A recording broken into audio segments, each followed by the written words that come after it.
Battleship Missouri, 53,000-ton flagship of Admiral Halsey's Third Fleet, becomes the scene of an unforgettable ceremony marking the complete and formal surrender of Japan. In the Bay of Tokyo itself, the United States destroyer Buchanan comes alongside, bringing representatives of the Allied powers to witness the final capitulation. General of the Army Douglas MacArthur, Supreme Allied Commander for the occupation of Japan, boards the Missouri. Fleet Admiral Nimitz, Pacific Fleet Commander, and Admiral Halsey welcome MacArthur and his Chief of Staff, General Sutherland, aboard. Admiral Nimitz escorts General MacArthur to the Missouri's veranda deck, where the 20-minute ceremony is to take place. It is Sunday, September 2nd, 1945.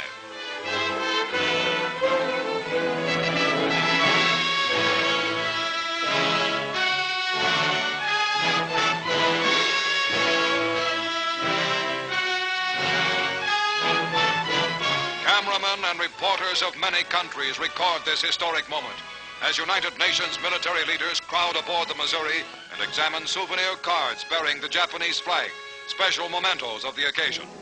And now, in a Navy launch, the Japanese surrender party arrives.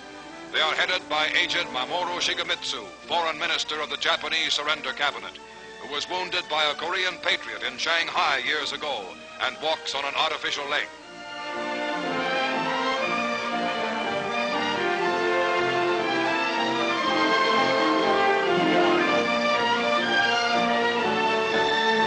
The Japanese delegation lines up on the opposite side of the surrender table from the Allies. A war which had entered its 8th terrible year in China, which had raged for 3 years and 9 months for America and Britain, which was the brutal, costly eastern half of the most horrible worldwide war in human history, is now within minutes of ending for good. General MacArthur speaks.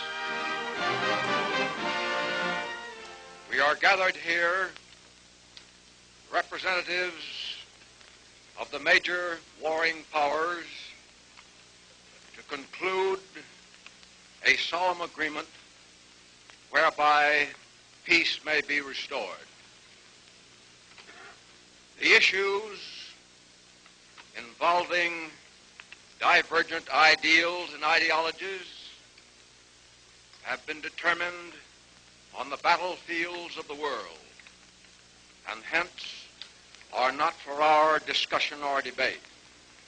The terms and conditions upon which surrender of the Japanese imperial forces is here to be given and accepted are contained in the instrument of surrender now before you.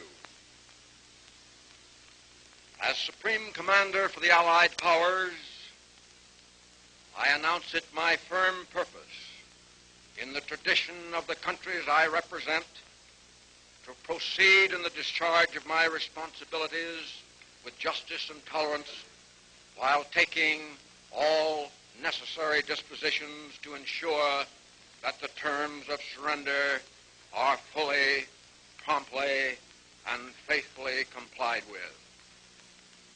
I now invite the representatives of the Emperor of Japan and the Japanese government and the Japanese Imperial General Headquarters to sign the instrument of surrender at the places indicated. Mr. Shigemitsu comes to the surrender table. These dramatic first pictures were made by newsreel war correspondents and Army and Navy cameramen and were specially flown back from Tokyo. The time is 9:05 a.m. The Japanese have been on board exactly 10 minutes.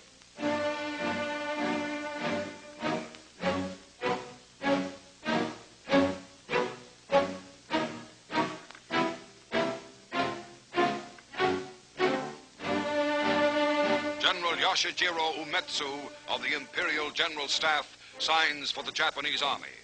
The surrender documents by which Japan agrees to lay down arms completely and to obey all Allied orders issued by General MacArthur were printed by the Army on rare parchment found in a basement in ravaged Manila.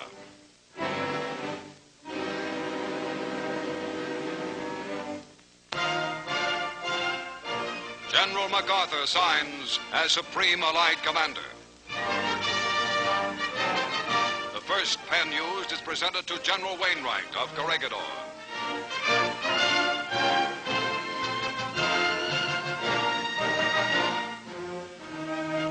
The second pen to British General Percival, commander at the surrender of Singapore.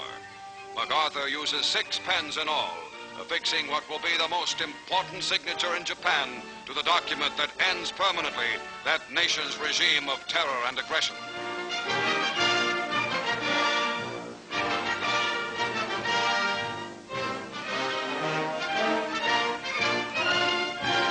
For the forces of the United States itself, Admiral Chester Nimitz signs. Behind Nimitz are the Third Fleet's Admiral Halsey and Admiral Sherman, famed amphibious commander.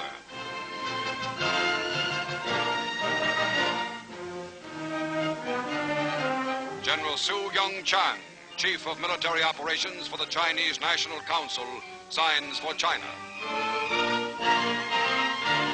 Admiral Sir Bruce Fraser, commander of the British Pacific Fleet for the United Kingdom.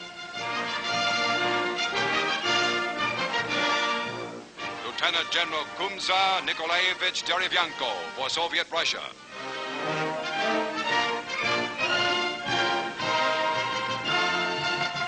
General Sir Thomas Blamey for Australia. Colonel Lawrence Moore Cosgrave for Canada. General Jacques Leclerc, hero of Africa and Paris, for France.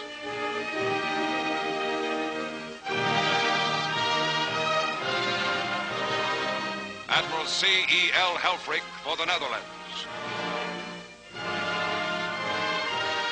Air Vice Marshal L.M. Issett for New Zealand.